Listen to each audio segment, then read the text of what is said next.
મારી ચેનલમાં એક કુકિંગ ચેનલ વાળા ભાઈ ને જ નતા આવતા, ભરતભાઈ. એમની ચેનલ મોનેટાઈઝ હતી તો બંધ થઈ ગઈ. બે દિવસ પહેલા જ બંધ થઈ ગઈ.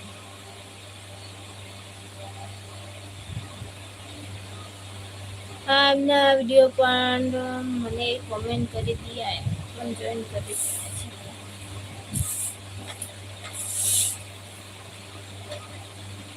એમની મોનેટાઈઝ થયેલી ચેનલ બંધ થઈ ગઈ, કુકિંગ ચેનલ વાળા ભાઈને.